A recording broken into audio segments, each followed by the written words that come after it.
Hello, my name's Dr. John Hancock. I'm a Consultant Gastroenterologist at North Tees Hospital. Today I'm going to talk about an esophageal stenting procedure. Before coming into the hospital, a pre-assessment nurse will contact you and explain what the procedure involves. You will receive an information leaflet and a consent form for you to read. This will be sent through the post. Sometimes you may need to have blood tests checked before you attend for your procedure. Esophageal stenting is a procedure to place a metal stent through the narrowing or stricture in your gullet. By doing this, it should help relieve most of your symptoms of swallowing difficulty. During this procedure, a camera or flexible tube is passed through the gullet down into the stomach. Initially, we will identify where the narrowing is. We will then, using X-ray guidance, pass the stent across the narrowing. There are a number of reasons why we may need to place an esophageal stent. For some patients, it's because they have a cancer within the esophagus, and this is narrowing the lumen and preventing swallowing. For other patients, it may be the cancer is outside the esophagus, but is pressing on the wall of the gullet, and that is also restricting the ability to swallow. For a few patients, it may be due to a benign cause. That's a non-cancerous cause. For example, acid damage to the gullet may have led to scarring. You will receive an appointment letter about when to attend for your procedure.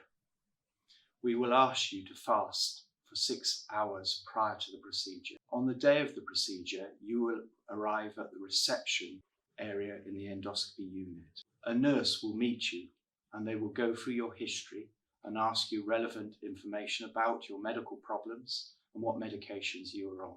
A doctor will go through the procedure and answer any questions or queries you may have. They will then ask you to sign your consent form. It is quite likely you will then return to the waiting area, and when it is time for your procedure, you will be invited to go into the endoscopy room. Like any procedure, there are risks involved in doing an esophageal stenting. It is important to emphasize that the complications are rare, but unfortunately they can occur, and when they do occur, they can actually be serious.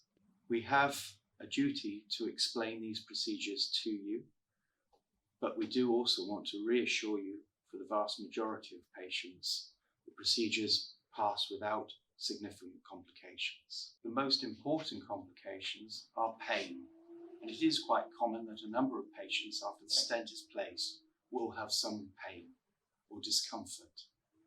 Usually this can be managed with simple painkillers, but occasionally patients may need stronger painkillers and be admitted for observation. Bleeding can occur, but this is usually self-limiting.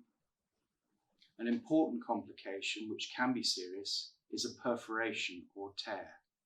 Very rarely, infection may also occur. Whilst there is a very small risk of you developing a complication, we also have to recognise that occasionally these complications can be life-threatening. There is the option of not undergoing the procedure. The key problem here is obviously you will continue to have swallowing difficulties. The other alternative is that we stretch the gullet and dilate it. The main problem here is the problem is likely to return. If the underlying problem is a cancer, there is also a significant risk that there may be a perforation through stretching it. For the procedure, we will administer a sedative, which is midazolam, and also an analgesic, which is a painkiller. These tend to make you feel relaxed and sometimes can make you quite drowsy. Procedure length will vary, but typically it will be between 30 and 45 minutes. After the procedure, you will be taken into the recovery area where the nursing staff will continue to monitor you. When you've had a chance to recover, you will hopefully have something to eat and drink. Before being discharged, one of the nurses will explain to you what has happened and what to expect in the few days following the procedure. Or the medical staff will explain any follow-up that is needed. If you have any symptoms over the next few days, you will be able to contact the endoscopy unit if it's within working hours. After hours, you may need to go to the accident emergency department or contact your GP. Of course, if you have any questions or concerns, we'd encourage you to contact us and ask. We understand this may well be a stressful time for you, but we look forward to seeing you on the day.